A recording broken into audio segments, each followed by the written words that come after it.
Welcome to a new episode of Conversations with Yogis. We have Kat from Yogi Bare here today. We are very happy to have you. We met Kat, actually never met her in person. I messaged you and remember years ago when we had our first retreat in Norfolk in 2019, and you were lending us the yoga mats and also gifted us some blocks, and then we just been in touch throughout the year, like every now and then, and I find Kat is very inspirational of how she runs a business, how she handles all the obstacles you've been getting throughout the years, as much as I can hear from what's happening behind the scenes. And we thought would be a perfect guest for you to know more about how you can make yoga as a yoga teacher, being a yoga teacher to be, it's a business, and also how to create your own business and just know the obstacles and things can happen throughout the way. Yeah, so that's not an easy ride. No, not an easy ride. But you will hear all about from Kat. So we would want to start with, can you introduce yourself? And thank you for coming on. Oh, no, thank you for having me. It's such a delight. And it's so sweet that you remember those little interactions we've had. Like, I just feel that you've been like a little Instagram cheerleader. And to be honest with you, that's how a lot of good stuff and how the whole business has been like born and grown, is through all these sweet little interactions and genuine connections with people that are like-minded. But before I just go off on a complete tangent, I'm Kat. I'm the founder of a brand called Yogi Bare. We make eco-conscious yoga mats and accessories. But to me, like, it's so much more than that. The brand is a community. It stands for something, and it's also a place for people that don't necessarily feel like they fit into their perfect, and I'm doing little bunny ears because I know this is a podcast, perfect with bunny ears around it, image of yoga. It's a place where you can just, well, that's why our brand motto is come as you are. It's a place where you can just show up and be yourself. You don't have to be what you imagine yoga to be. And I suppose I'll tell you guys a little bit more about how it started and my journey into it. And I think that will really make sense. But to me, Yogi Bear is an offering, it's an invitation, and it's why we try and do things that are a little bit out of the box to bring these practices that are just really cool back pocket tools that we all have, like breathwork, meditation, movement, to just live more present, happier lives, do more of what you love for longer, and just really enjoy this really rad wild time we have on the planet, and make it feel cozy and fun. So that's why we work with Liverpool Football Club, working on projects to help support male mental health. We've done collaborations with an EDM record label and the band Above and Beyond, to sort of show that yoga can be wherever you want to find it, because yoga isn't a pose, it's a feeling. So yeah, just having a nice time. Nice. I think that all sounds so good, and it's also nice to see all the little projects you're doing online, because I think it's important that it's not just like, oh, I'm selling yoga mats. I'm actually caring about the community and want to build a community, and I think it's very important, and yeah, it's a very good part. And how did you get into yoga? What was your journey into yoga? So my story into yoga it's definitely not a green juice, coconut water on a beach in Bali story. I mean, there's been those moments, beautiful moments, but the reality was when I was younger, I'm 33 now. I nearly forgot my age. I'm 33 now. And when I was growing up, mental health just wasn't something that was spoken about. Even when I was a teenager, the only, I guess, ways that you saw mental health was in films or in TV shows like Skins, and it was always portrayed quite dark. And I'd been living with PTSD and quite severe anxiety from a really, really young age, due to an incident that happened when I was small, and I just didn't know how to communicate it. I didn't have the language, both the physical language, because I do believe that, like, that's the beauty of yoga, right? Like, it's a language through movement and embodied. But I also didn't have the words to explain how I was feeling. So I felt like a little like I was in a snow globe. Like I could see the world, but I didn't know how to connect with it. And snow globes are obviously full of water as well, so I felt like I was drowning. And unfortunately, my way out and escape was through substance abuse, and I found myself in rehab at 17, and that was quite jarring and scary and confusing, to suddenly go from existing and feeling like you were drowning but trying your best to finding this form of escapism. And I kind of went off the rails quite quickly, and it wasn't making me happy, but it was just a pause in the franticness that was going on in my brain. And it was in rehab. We had this incredible woman come in once a week, and she wore band t-shirts, and she'd put on rock music, and we just did yoga to rock music. And it was this really, it was like Peter Pan and his shadow coming back together. It was like, oh, wow, there I am. Like, oh, this is what breathing feels like. This is what I feel like on the planet. I felt like I'd landed. And it was a really eye-opening moment for me. So I carried on practicing. I fell in love with the philosophy, but it was always very private. It was just in my bedroom. Like I'd never been to a yoga class or a yoga center or anything before. And I remember this was a couple of years later. I was back home. I was sort of doing really well in recovery, using the practices and just finding this new hobby, this new interest, quite tentatively exploring it. Because back then, there wasn't many yoga studios. But I remember saving up to go to this quite swanky workshop, swanky for me, in London. And I was quite nervous. I'd never interacted with the yoga scene, the yoga community before. And I got there, and I just remember just feeling like I was in Mean Girls. Like I didn't know which table to sit at. I felt very uncomfortable. I didn't know any of the Sanskrit and the words. I didn't know what was going on. I didn't know what vinyasa was. I also found the particular workshop I went to was quite cliquey, and I felt so out of place, and it just took me straight back to how I felt pre-rehab, which was disconnected. And I actually remember I mean, even now I'm a trained yoga teacher, and I don't like going upside down. It's just not something that is for me. And I remember just because I couldn't do all the handstands and the upside down, they just said, "Oh, just go and sit in the corner for this bit." And I just felt so unwelcome, and I actually left. But it's not all tiny violin. That was the moment that I was like, oh, I actually went home and I kept practicing. And I was like, there's got to be another way, because I've got this thing that makes me feel like this, that I know to be true. And then I was made to feel unwelcome and like I didn't fit in, but I know that this is where I belong. So there's just got to be another way. So that's when I was like, you know what, I'm going to do my teacher training. I'm going to learn more about this world and see if I can help people, because this thing saved my life. So what if a lot of people are showing up at the door of a workshop or a studio and feeling unwelcome or embarrassed or ashamed, or it's bringing up old feelings of, you know, disconnection for them?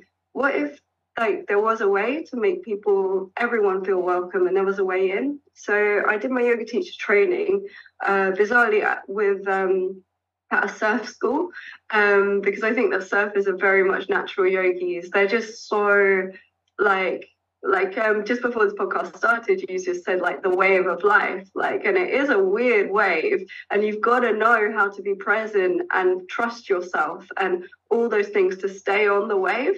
So I find surfers are very in tune with who they are, nature, the concept of flow. So it's actually a really beautiful training.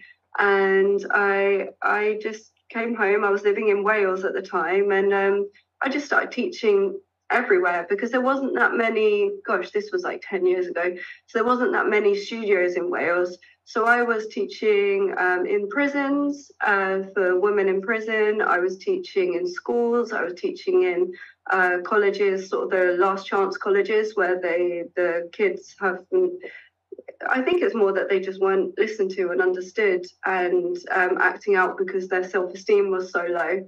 But they were my greatest teachers. They were they were very interesting to teach, but I think I learned more from them than I was giving them, to be honest with you.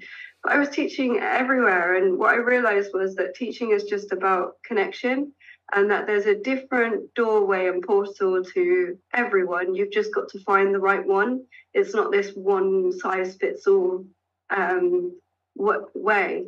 And I think sometimes with Yogaland, a lot of people try and adhere to dogmatically to an agenda, to a style, to rules, and if anything doesn't fit into that, it's not right.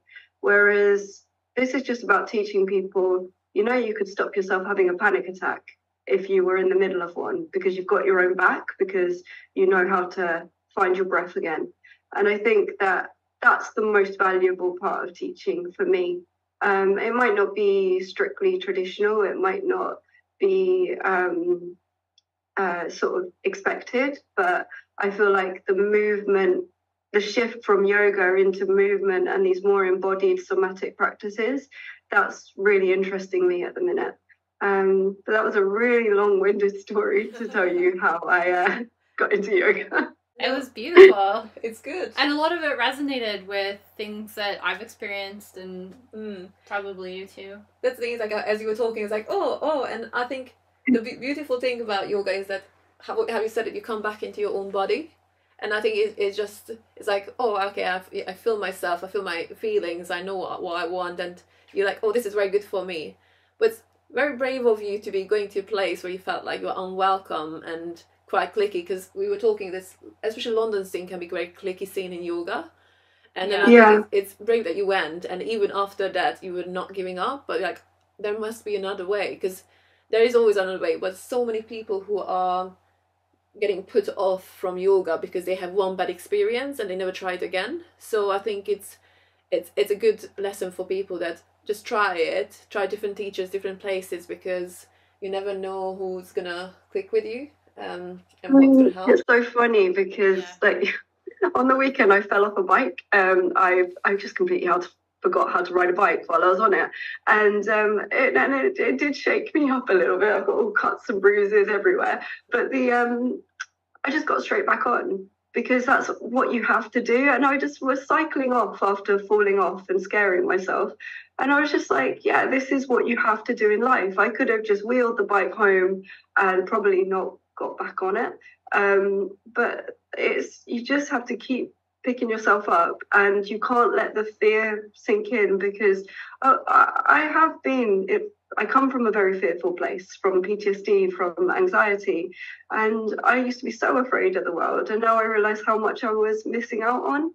But you find your people, you really do. Sometimes, obviously now I work in Yogaland, and I know that a lot of these places that might seem intimidating at first are actually full of wonderful people. They're actually full of incredibly passionate people that are so into their specific skill set that sometimes they forget that other people might not quite understand it, or might not, they might have forgotten the early stages of that, what it feels like to try and approach a primal movement class or something, because they're so in love with the stage they're at now, they've forgotten what it feels like to be a beginner.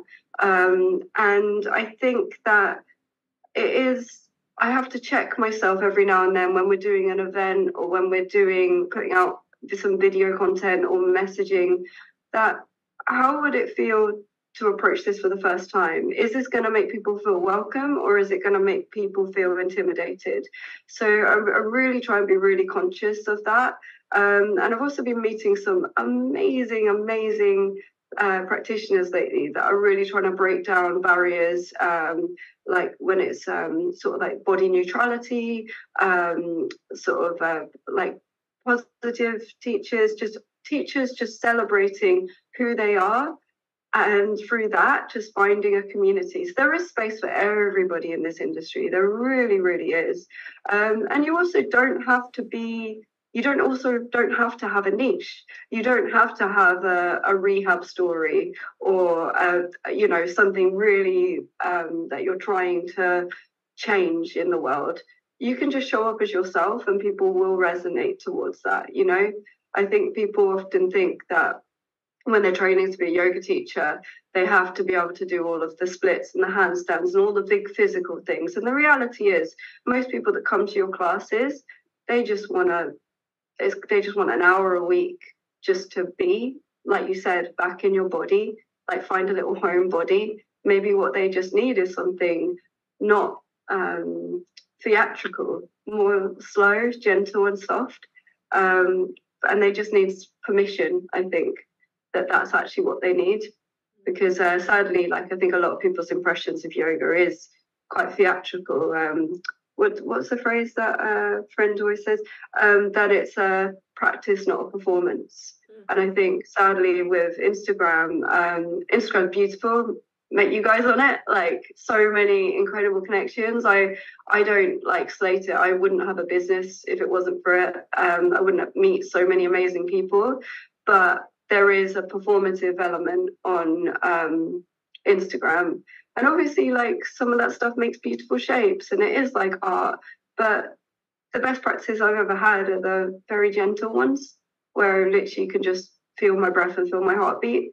And that's not going to look good on the internet, but they are the most beautiful practices of all.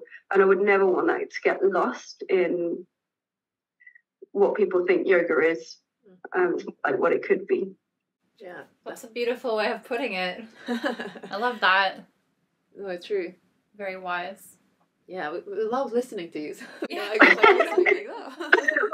I'm like, oh no, there's a little voice in the back of my head that's like, oh no, I've forgotten the question.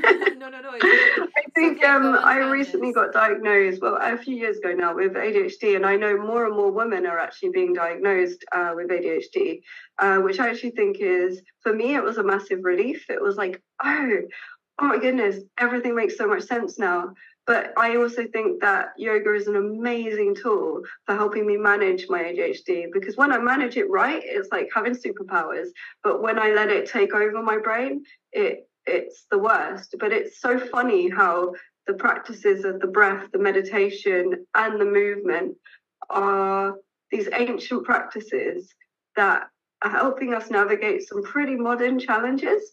And I think that that's really beautiful. And I would never want, again, that to get lost. I think there's obviously a big movement at the minute about cultural appropriation, which I have some amazing friends like who are really great advocates and great teachers and great voices in that space. However, I do think there's this new wave coming through that will help people connect, and it's still respecting the traditions and where it came from, but it's sort of just taking those and applying them to a whole brand new world with brand new challenges that we're in.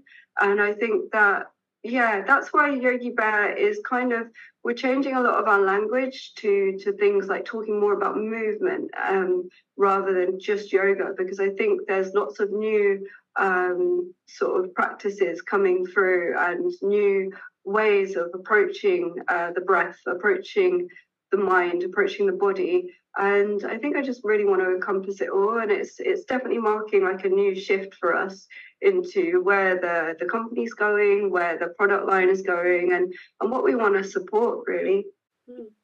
Yeah, that's because I could see that you creating new mats as well. And I think it's good because even when I teach, I like to get inspired by really like mobility and different movement. Even at those, are they primal classes? Animal floors. And I'm like, I've never done one, but it looks so interesting. And I think it's nice to fuse different things into yoga if it fits within the right class, the right people.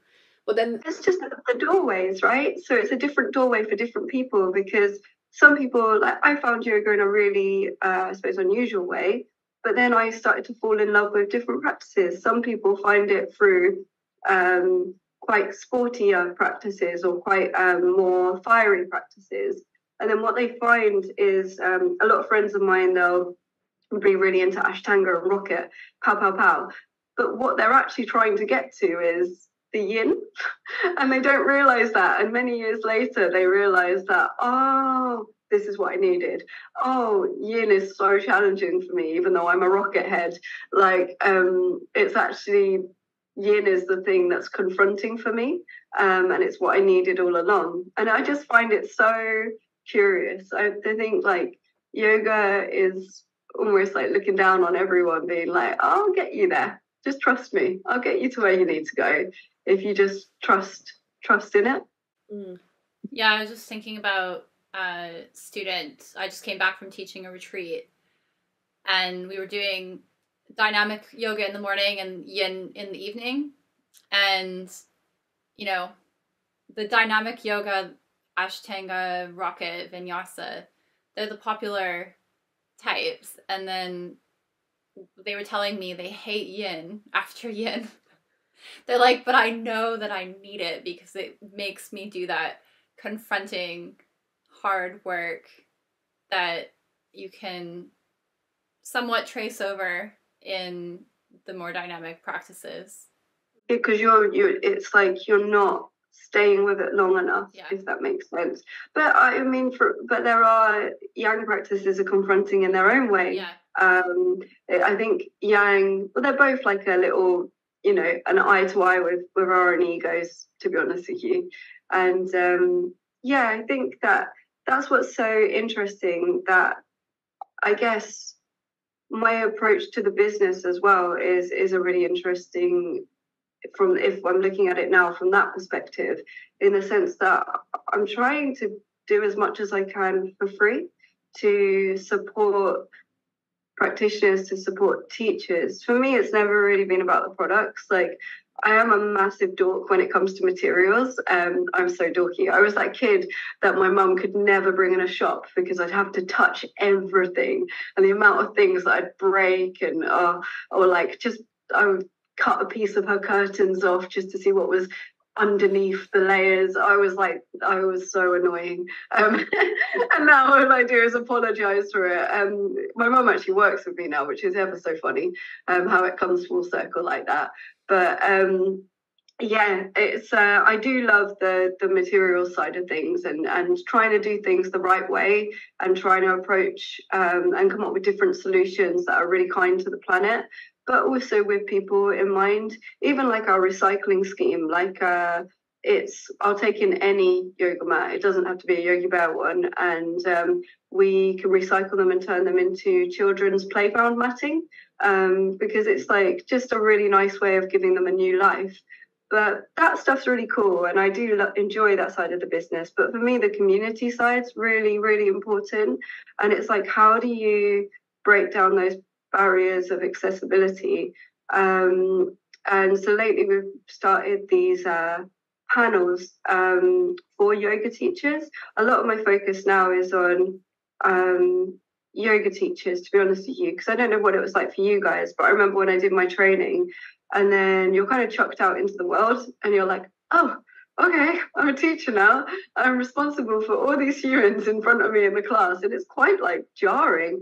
And of course, you can pay to do more and more trainings, but financially, as a yoga teacher, it's really hard. You can't necessarily afford a couple of grand to do more trainings. Where does it end? And it's really hard to create a career out of being a yoga teacher. And I think that sometimes that's where our own egos can get in the way, in the sense that we can this is where the bad side of Instagram can come out, because we can look outward instead of inward, and forgetting our own gifts and forgetting what we have to offer to the world. So I think as well, when you're a teacher, people think that it's like this super like Zen job and you float from place to place. And the reality is, if you're trying to make this like into your job, part-time or full-time, you are racing from cycling or getting the bus or walking from a studio to a different studio, trying to make it on time. You don't see anybody as well often, like you're like passing ships with other teachers. You then can sometimes get in your head, if your class numbers are different to another teacher, thinking, oh, is it me? It just could be just to do with the time of the day for the class, or it could just be that it was sunny outside. Sometimes nobody will show up because the weather's really great. And we judge ourselves so highly, and being a yoga teacher is a real ego check, because you have to make sure that you don't let your own insecurities eat you alive. So we've started doing these free panels where the last one was helping teachers remember their gifts. So often we look at what other people are doing, and we totally forget what we've got to offer. So I think it was more of like a deeper dive on how do you show up in this space authentically, just as you. And that's the magic, and that's what people are really magnetized towards, and that's what's going to create your own little community and enable you to have a career that doesn't affect your mental well-being, but because of what you're offering is so real and so true to you and can't be found anywhere else or done by anywhere else, that's going to mean that you are always going to be okay. You are always going to have people that resonate with that, because it makes you memorable and it makes you true. And that's what connection is.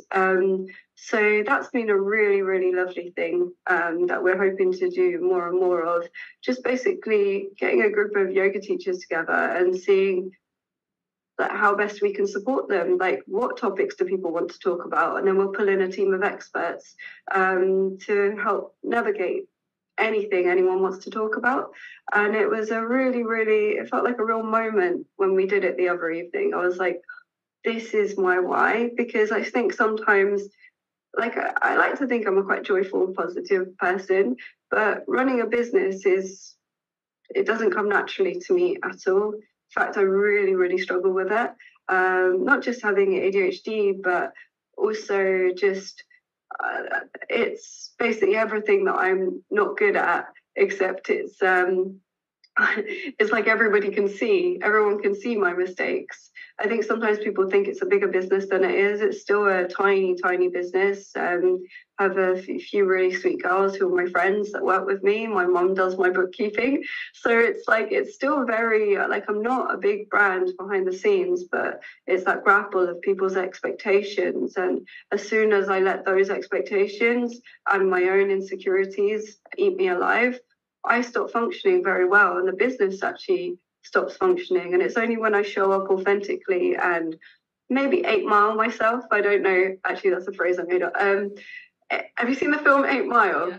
Where he does the rap battle at the end? So it's Eminem's in it, and the final scene is it's all about rap battles. The final scene, Eminem stands up and he says every single bad thing about himself that anybody who's trying to take him on in a battle would use to sort of drag him down in a rap battle. And he owns himself. He owns his mistakes.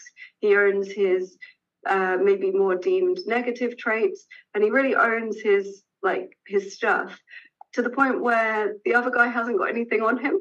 He has nothing to say. So it's kind of why I'm always honest about the background story of Yogi Bare, why I'm really honest about how bloody difficult it can be to run a business, or how my mental health is running a business. It's not great a lot of the time. I really, really struggle. My anxiety is off the wall. And the only thing that brings me back is the quiet practices, which is so funny because sometimes we reject them. We reject all the stuff that's actually good for us. But yeah, I think it is a big ego thing. Yoga, being in Yogaland, is a big confrontation with who you are. So yeah. I do really resonate with a lot of things you say, because what I admire that we have very similar personality traits. Like, when I listen to myself, when I edit the podcast, I always get very self-conscious because I have lots of anxiety in my body. I'm not even English, so when I listen to myself and I can hear my brain going 1,000 miles an hour, and I can hear my speech following up on it, and like, just slow down, and then always remind myself a bit too late. And for me, yoga is really grounding me. So when I teach, I'm much more calmer and slower, and that's why I'm trying to put myself out there with the podcast, to be like, challenge myself, like, I can do this. I want to share more. My opinion matters as well, or because I'm always a person who's like, I'm not special enough and teaching? Why would people come to my retreat, or why would they come to my workshop? So, you know, I lots of self-conscious. It's all my old problems, and that ego check, as you said, that I always try to compare myself to others. So I think it's good that you always have to come back to like, okay, why am I doing this? I'm doing this because I want to build community. I want to help people with yoga to come back to themselves like I did. So it's a good way of constantly coming back to yourself. But yeah. Yeah, it's easy to constantly compare yourself out in Yogaland and tell yourself you're never doing enough, or you're never going to be successful, or you're not special. Who am I to be doing this? But exactly like you said, we're challenging ourselves to put ourselves out there. And what was I going to say about just something that you said? Yeah, we should take notes, because I was like, oh, there's so many things. But that's what I need to slow down. I mean, that's like, I need to, because like what you were saying about the brain being at such a speed, having its Nike trainers on, being like, I think it's because it's really nice to speak to people that understand. I am really trying to work on stop saying sorry and apologizing for who I am, because it's funny with that outward comparison thing. It's like, truly, I do quite like who I am. But it's when we look and we compare ourselves and what we're offering, we always worry that like, is anxiety contagious? So if I'm anxious, am I going to make everyone around me anxious? And the reality is no. But it's funny how in our heads we can get about these things. But I think the more conversations we have where people put their hands up and go, oh yeah, me too. Like, yeah, I feel like that. Yeah, that's totally normal. I think that's why it is important to, like you just shared, and I really relate to what you just shared. And I think it's rad that you're doing this podcast. This is such a lush podcast. It's something that I wouldn't be brave enough to do. And I think that, you know, the connections that you're making by reaching out to people, and I just love even the name of it.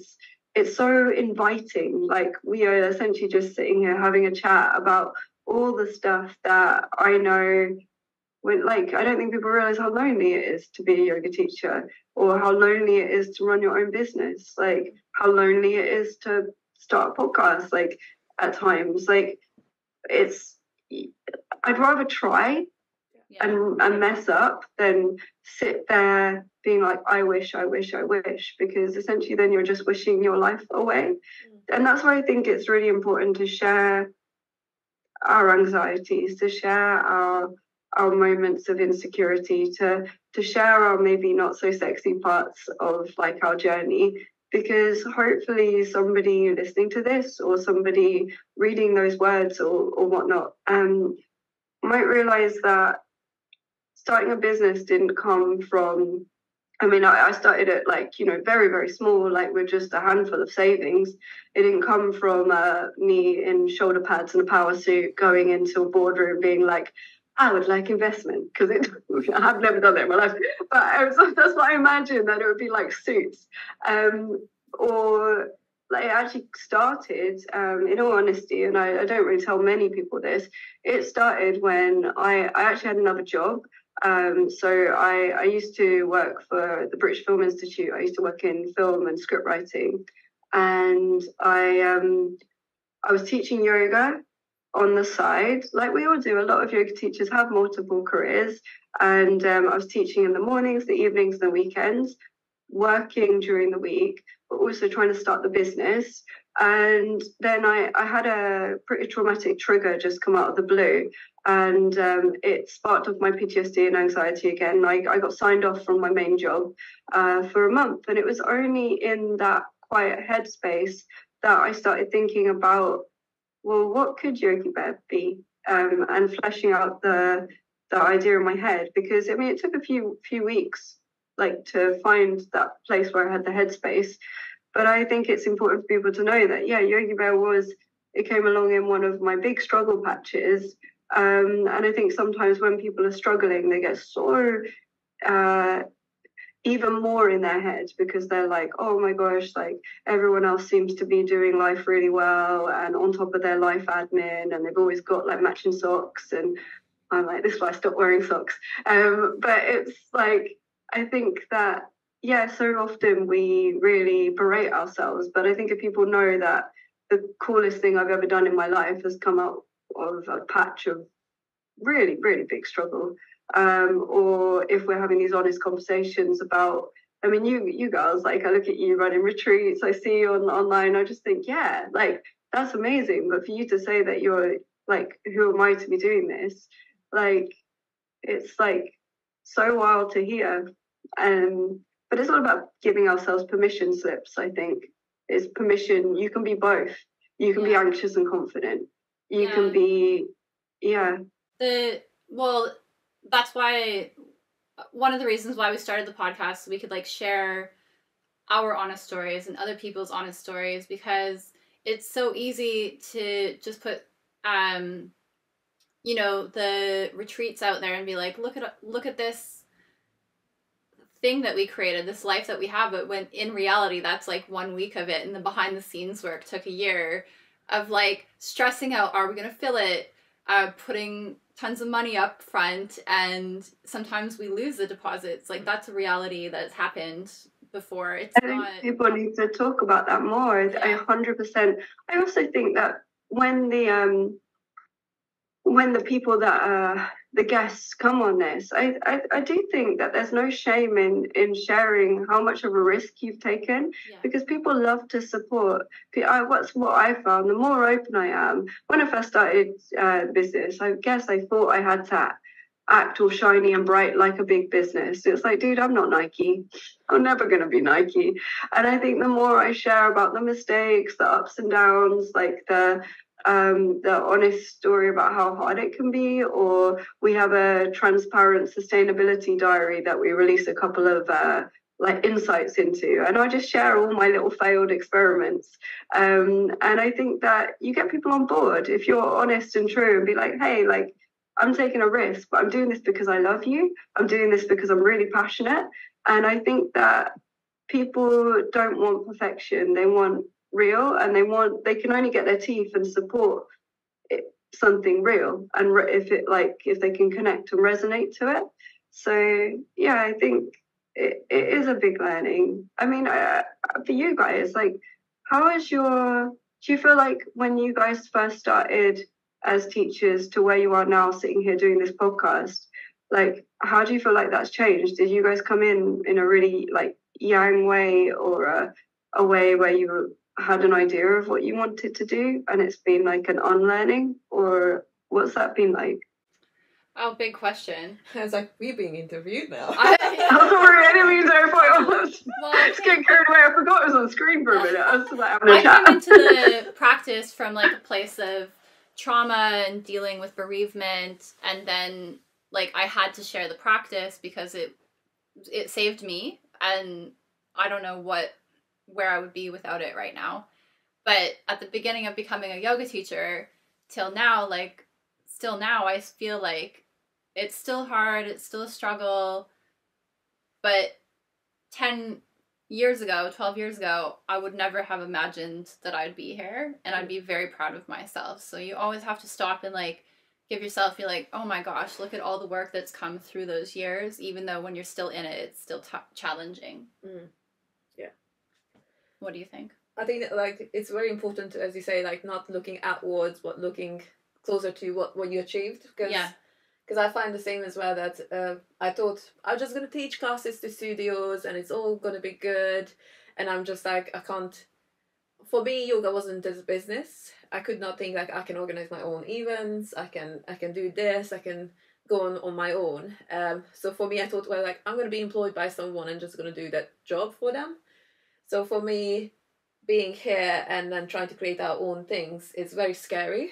I lots of the time question myself, and it brings me back to my triggers of anxiety and the things what brought me to yoga, that I was never sure of myself, and I was been self-conscious, and these new challenges definitely challenge me again, but I'm pushing myself to be challenged, because when I'm being challenged and I'm like, I can actually do this, So it's a constant trying to improve myself and battle with my own anxiety. So I think it's a very good reflection of where I've come, because I would not put myself into these situations in the beginning. It's like, no way I'm going to organize a workshop, no one's going to come. Why would I do that? And now I'm like, if 2 people comes, I'm very happy. I'm just going to have lots of attention and time for them, and I'm going to have just 2 people. So, but then people come, because then I build my community and build friends. So yeah, it's good to look out, and it's like, oh, actually I achieved a lot of things, but not to be so self-conscious about like, oh, no one's going to come to anything.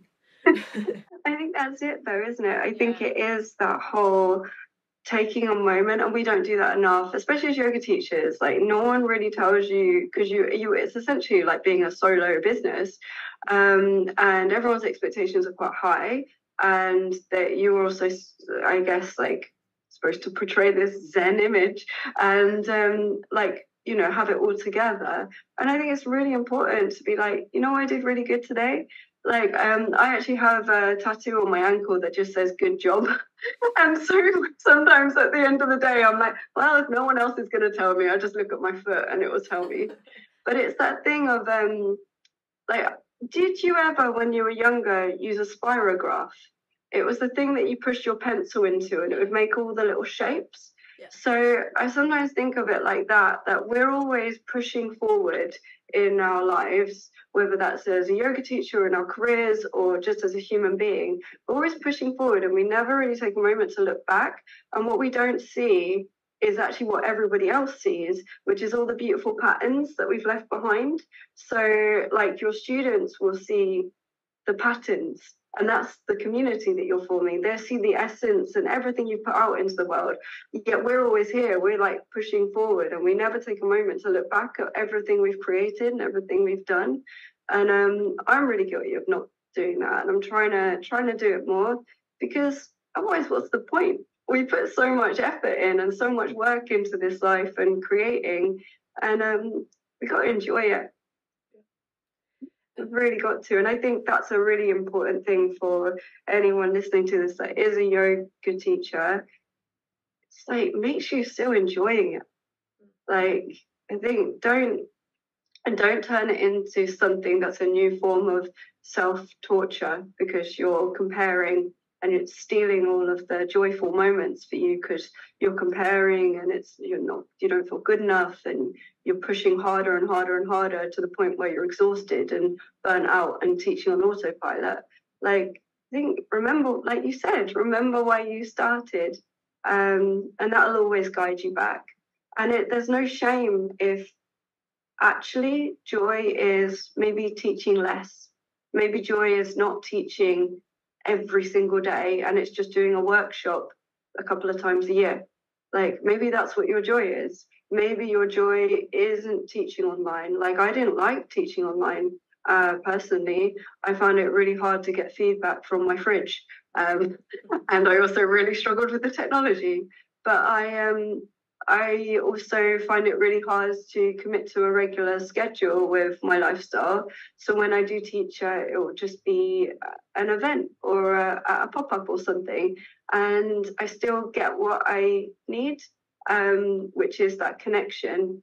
But for some people, building their community and having those, you know, interactions regularly throughout the week is their joy. The thought of teaching a workshop becomes more pressure, because it's like, oh, am I going to fill it? Am I not? So I think it's just remembering that, finding your own joy, and it's not going to look like anyone else's, and there is no such thing as failure. Just giving yourself permission to do the right thing for you. Yeah. When did you start Yogi Bare? What year? Gosh, I just need to count my grey hairs. Hang on. That'll tell me how many wrinkles and how many grey hairs, and that'll tell you how many years. No, it's nearly 7 years, which is crazy. So yes, and it's changed a lot in that time. And you know, the business has been through a lot. I've been through a lot.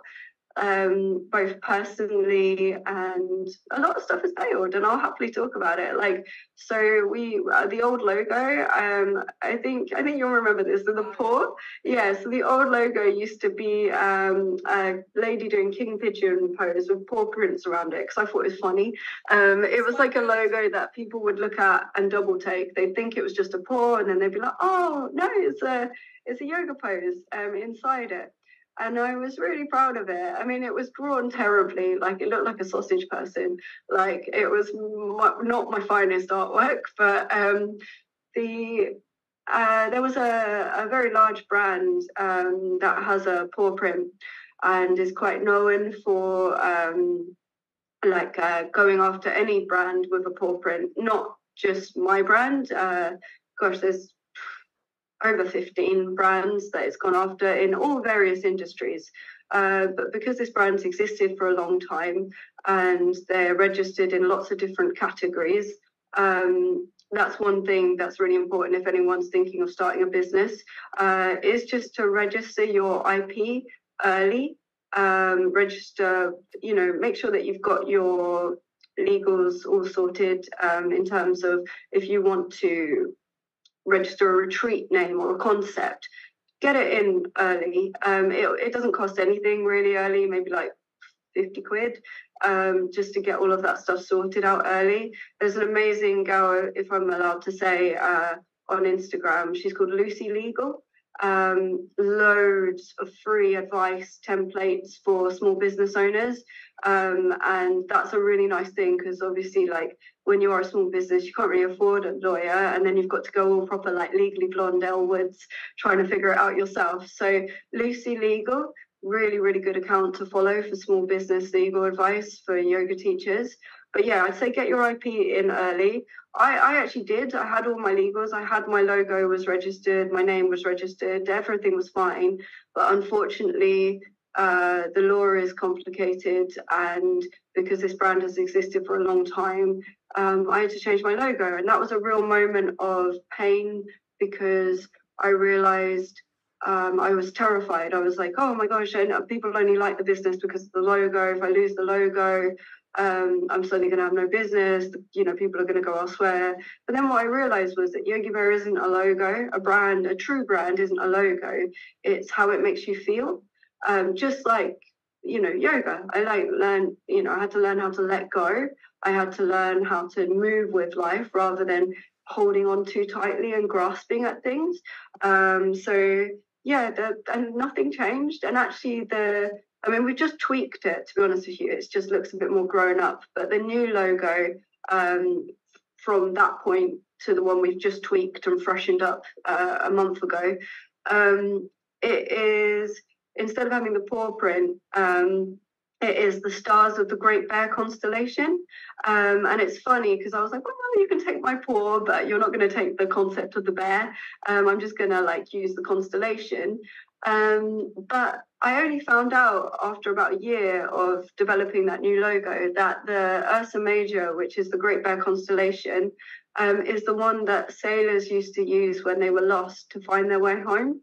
And I just think, wow, how apt is that I didn't even know that that's what the brand symbolizes to me, helping people find their way back home to themselves. And that constellation is what was used. So that was a really sweet moment. But there's been lots of challenges, lots of financial challenges, trying to navigate having a business in COVID, trying to manage your stock in COVID because you couldn't get anything in. Brexit was a real challenge for us to be able to serve Europe properly. We're only just being able to do that again, which I'm really happy about, because we're able to find our feet again in Europe and cut the costs down for our European little Yogi Bare cubs, because otherwise it's just so expensive for them to ship from the UK. I tried to make it in America, like all good bands, and it didn't work out. And I spent a lot of money. I moved to America for a short period of time. I did move at the wrong time. We were only just getting out the other side of lockdown, and so was America. So it was very hard to make connections. I wanted to go there and really connect with people. because that was the only way I felt I could grow the business and the brand. However, like, it was a lot harder than I thought. I thought I would just show up with a load of friendship bracelets and be like, cool, it's going to be great. And the reality was people were still quite nervous of connection after COVID. And we got out of COVID a little bit earlier than California. But so it didn't work out. And I thought that it would be, we haven't got a big enough team, and I thought I could do it, and I couldn't. And a little, that I had to pick my ego up, dust it down, and just be like, do you know what, it's okay. Like, it's a big old place, and it will happen in its right moment. And so there's been lots of challenges over the few years, and obviously, like, people, cost of living crisis, like, people don't necessarily have the funds for yoga mats that are a bit more expensive because of the materials they're made from. So it's just being really mindful and trying to navigate that, seeing people not as consumers. I hate all of that, all consumers, customers. It's like, they're just my friends. Like, my consumer is me. And it's like, I can't afford, like, necessarily, I don't have a lot of spare cash at the minute either. So what can we do to help support people? What can we do to still keep up the stoke and build this community? So we're doing lots of different events to connect with people. Most of them have a free entry point, and which is really nice to be able to just get people together. We're working on our YouTube channel to be able to offer free content, but the USP of that, I suppose, is that it's a celebration. The people that built the brand are yoga teachers and movers from all different spaces and places. So my YouTube channel is just a celebration of them. We tell their story. We give a taste and a flavor of what they do through some, classes. But the most important thing is that if people find them and they like them, they can then go and they can find that teacher either in real life, online. They can, if they've got a platform, it's just a hub basically for a whole array of practitioners that people might not be able to connect with, giving a little flavor of what they do, acknowledging that these are the people that built my brand, and then you can go off and find your teacher. Again, just creating loads of doorways into yoga, different types of movers, different types of movement. So that's been really fun, and we've just started launching that. And then we're upskilling teachers for free. Like I said earlier about how costly it can be to do further training, and how, I guess, bringing Yogi Bare as a brand to life, a lot of people don't really know what to do with some of our products like yoga wheels and acupressure mats, or even more regular products like blocks and straps. So we've created a bunch of concept masterclasses which people can find for free on our website. And if you're a teacher, you just have to fill in the form, and I think it's attaching your training certificate just so we can make sure that you have all the right qualifications. We'll send you these masterclasses, which are all really detailed, and also a pack where there's advice on teaching inclusive language, how to really use that in your classes, how to just navigate lots of different challenges and teach these workshops. And then if people wanted to actually host a masterclass, we support them. We've created all the assets for your Eventbrite banner, because I'm not a graphic designer, as a yoga teacher, suddenly you also have to be really good at Canva and graphic design. So we've created all the assets for you if you want to host your own masterclass. We've also got a way that we can support you with all the equipment, so you don't have to worry about that. We'll teach you how to make workshops and masterclasses and events financially viable for you, even if you have to, the venue might be charging. We'll show you how the revenue breaks down, where you can make the tickets really affordable, but you can also make them include maybe a product, and how that changes the revenue for you. Because again, I'm not good at that. One of the lovely girls in my team is just fantastic with numbers, so she's showing this whole model, and it's just about helping and supporting teachers, because sometimes it can be so scary to put up your hand and say, I don't understand what a profit margin is. And it also feels a bit gross. Like sometimes I think we worry so much that trying to build a career in Yogaland is at odds with yoga itself. And I think at the end of the day, we've got to remember that you've got to support yourself. Like what I was saying about burnout earlier, what I was saying about teaching, it's not a failure to have another job and not do this full time and just do it in a way that doesn't burn you out. You've got to support yourself first. You've got to look after your own health and your own mind to be able to serve others. I have learned time and time again the hard way that I keep trashing myself to like support and hold others. And a friend actually, she said it to me yesterday, a really incredible woman. She said to me, "You are not an unlimited resource." And so often I think sometimes in the more sort of like airy-fairy concepts of yoga, people talk about, oh, you're unlimited, you're limitless. The reality is we're not. Like, we are not this unlimited resource. We can't keep giving and giving and giving and giving and giving because we have nothing left then. We have to remember that it's a balance that we have to give back to ourselves. And sometimes it's okay to take yourself offline for a little bit. Sometimes it's okay not to get back to messages. And I guess this goes full circles what I was saying at the beginning of the conversation. We live in a very, very different world to the world which yoga was born in.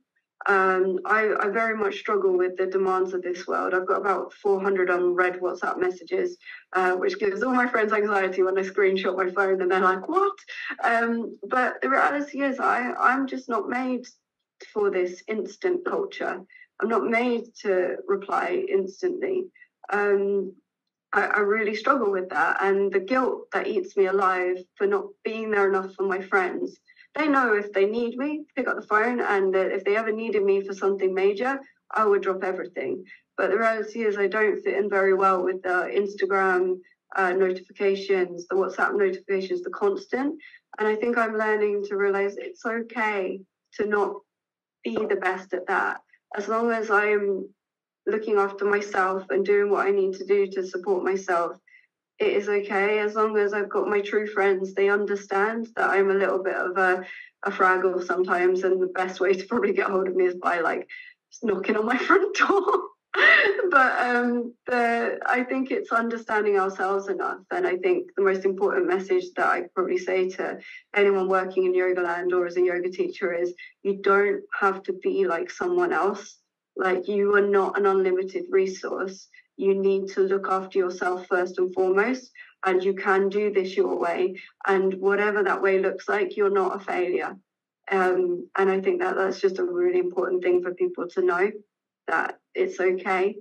And it's better to do it like that than try and do everything and be really, really poorly, and then you won't be able to give anything at all. So, yeah.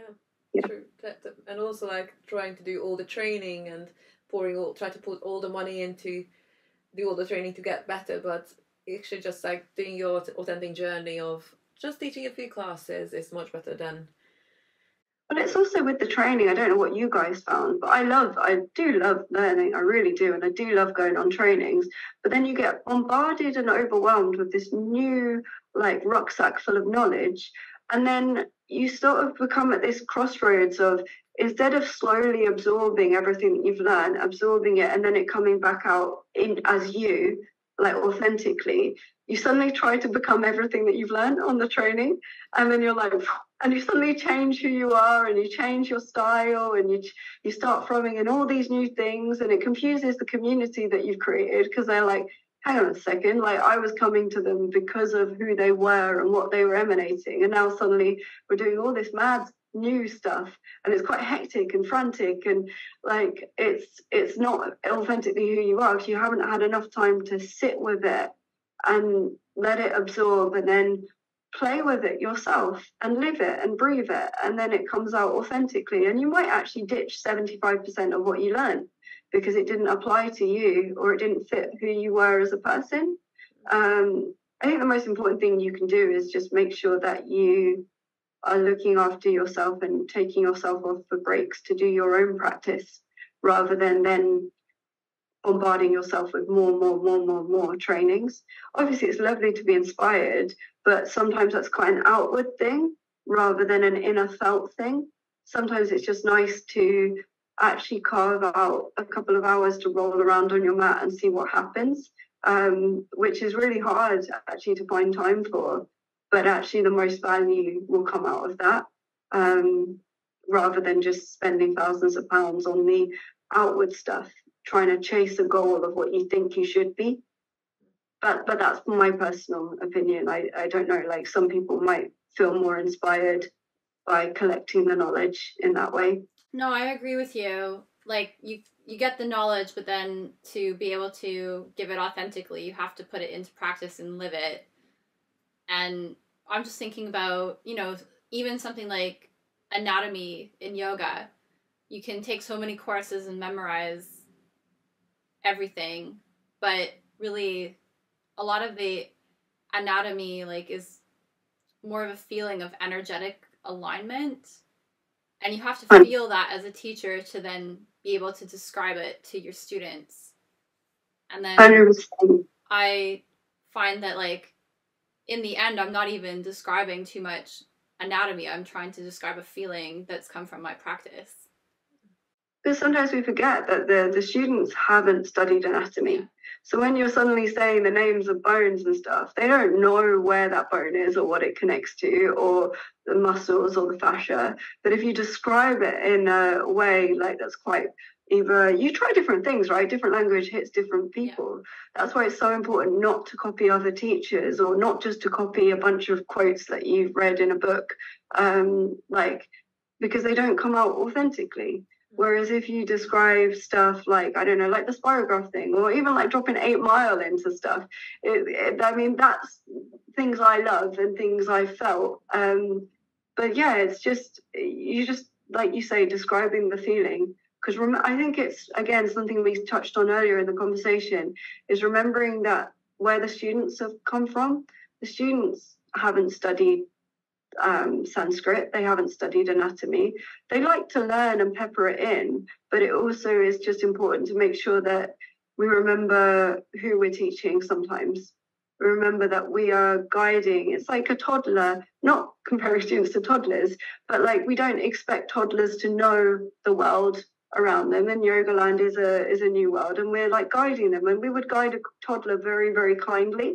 We wouldn't suddenly expect a toddler to be able to navigate the world a way that an adult who's lived the world would. And I think it's just remembering like the beginners, remember what it felt like as a beginner.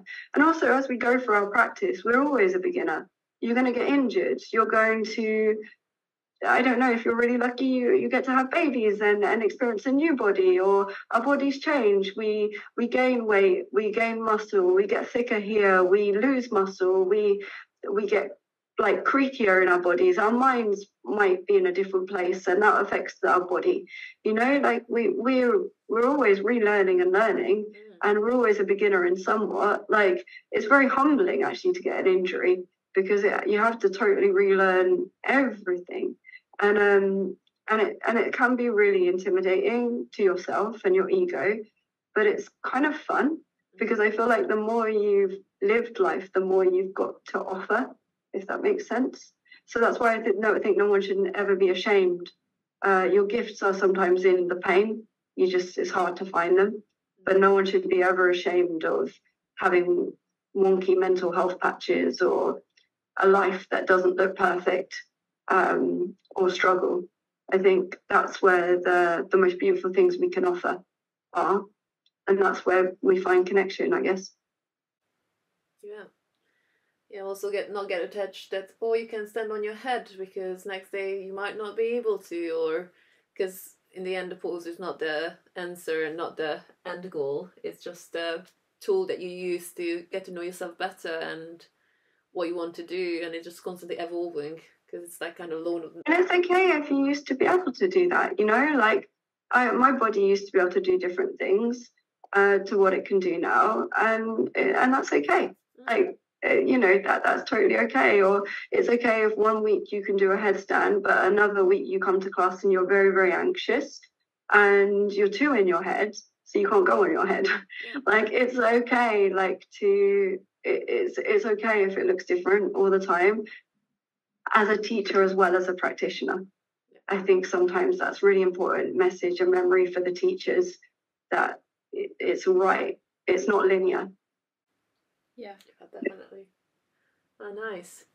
Is there anything we wanted to, because like we covered so many things, which is very good. Is there anything else you wanted to share with us today, or anything we haven't touched base on? No, I mean, I think like we've got some, like when it comes to Yogi Bare, like our doors and our hearts are always wide open. We love to see people in real life, but we've also got all of this online content coming out as a way that we hope to like share and connect. And I'm hoping, just to spend more time. I think I needed this conversation myself, actually. I've definitely hidden and shied away a lot more, because I've really been struggling running the business. I've been very anxious, and I have been scared of the expectations people might have of me. Like, I run a yoga business, and yet I've put myself bottom of the list, and my practice has fallen away. And I went through something quite traumatic earlier this year, and I found myself again through my practice. It really, really, really has helped, and it's really reminded me of those slower, softer, more gentle, more graceful practices are actually some of the most valuable things that you can do for yourself. But I think that I've definitely shied away from Yogaland, and I'm really looking forward to now stepping back in. And I think it's one thing that I've learned recently is that how we move and how we touch the earth with either our hands or our feet tends to be how we are showing up in life. And I haven't really felt like I've had my own back. So I've felt quite unbalanced. I've felt quite weak and quite wobbly and quite wonky. And it's only as I start to do more grounded things for myself that I'm feel like I'm in having my body, I have my mind. And if I feel strong in those things, I feel strong in life, and I can handle anything. So that's why I really I hope I wasn't being too it coming across too you have to have yourself, cut down on your classes if you need to. But it's only coming from a knowing place and a really loving place, because I don't want anyone to feel like how I have felt at times, where you feel completely lost.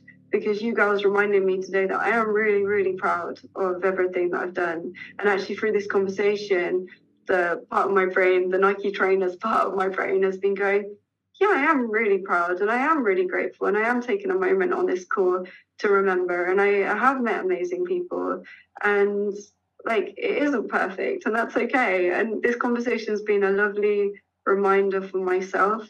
And I think sometimes that's all life is what's that beautiful quote? Now I'm becoming one of those that quotes someone else, but it's we are all just walking each other home. And I think that when you really listen to those words, and when you really feel those words, and when you have a conversation like this, and the experience I've had sort of under the surface of this conversation is true. We are just walking each other home, and home is right now.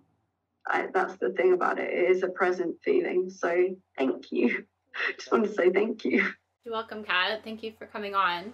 Did you want to share your Instagram and website? We'll put it in the show notes, but if you want to.